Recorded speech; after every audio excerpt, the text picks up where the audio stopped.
ದೇಶದ ಪ್ರತಿ ಜಿಲ್ಲೆಗಳಲ್ಲಿ ಜಿಲ್ಲಾ ಕಾಂಗ್ರೆಸ್ ಅಧ್ಯಕ್ಷರ ನೇಮಕ ವಿಚಾರಕ್ಕೆ ಸಂಬಂಧಪಟ್ಟ ಹಾಗೆ ದೇಶದ ಬಹುತೇಕ ರಾಜ್ಯಗಳಲ್ಲಿ ಈ ಒಂದು ಪ್ರಕ್ರಿಯೆ ನಡೆಸಿರ್ತಕ್ಕಂಥ ಎಐಸಿಸಿ ಆಗಸ್ಟ್ 15ರ ಒಳಗಡೆ ಕಾಂಗ್ರೆಸ್ ಜಿಲ್ಲಾಧ್ಯಕ್ಷರ ನೇಮಕ ಆಗುತ್ತೆ. ದಾವಣಗೆರೆಯಲ್ಲಿ ಎಐಸಿಸಿ ವೀಕ್ಷಕ ರಾಹುಲ್ ಬಾಲಾ ಈ ಒಂದು ಹೇಳಿಕೆಯನ್ನು ಕೊಟ್ಟಿದ್ದಾರೆ. ಜಿಲ್ಲಾಧ್ಯಕ್ಷ ಸ್ಥಾನದ ಆಕಾಂಕ್ಷಿಗಳು ಅರ್ಜಿ ಸಲ್ಲಿಸಬೇಕು. ಪ್ರತಿ ಜಿಲ್ಲೆಗಳಿಂದ 6 ಜನರನ್ನ ಫೈನಲ್ ಮಾಡಲಾಗುತ್ತೆ. ಅಂತಿಮ ಪಟ್ಟಿಯನ್ನು ವೇಣುಗೋಪಾಲ್ ಅವರಿಗೆ ಸಲ್ಲಿಕೆ ಮಾಡಲಾಗುತ್ತೆ. ಮಲ್ಲಿಕಾರ್ಜುನ ಖರ್ಗೆ, ರಾಹುಲ್ ಗಾಂಧಿಯಿಂದ ಜಿಲ್ಲಾಧ್ಯಕ್ಷರ ನೇಮಕ ಆಗಿರತಕ್ಕಂಥದ್ದು.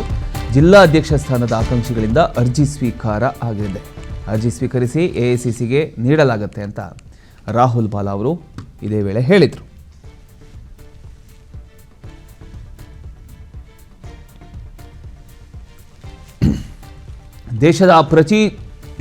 ದೇಶದ ಪ್ರತಿ ಜಿಲ್ಲೆಗಳಲ್ಲಿ ಜಿಲ್ಲಾ ಕಾಂಗ್ರೆಸ್ ಅಧ್ಯಕ್ಷರ ಒಂದು ನೇಮಕ. ದೇಶದ ಬಹುತೇಕ ರಾಜ್ಯಗಳಲ್ಲಿ ಈ ಒಂದು ಪ್ರಕ್ರಿಯೆ ಎಐಸಿಸಿ ನಡೆಸಿರ್ತಕ್ಕಂಥದ್ದು. ಈ ಒಂದು ವಿಚಾರವನ್ನು ಅವರೇ ಹೇಳಿಕೆಯನ್ನು ಕೊಟ್ಟಿದ್ದಾರೆ. ಆಗಸ್ಟ್ 15ರ ಒಳಗಡೆ ಕಾಂಗ್ರೆಸ್ ಜಿಲ್ಲಾ ಅಧ್ಯಕ್ಷರ ನೇಮಕ ಆಗುತ್ತೆ ಅಂತ.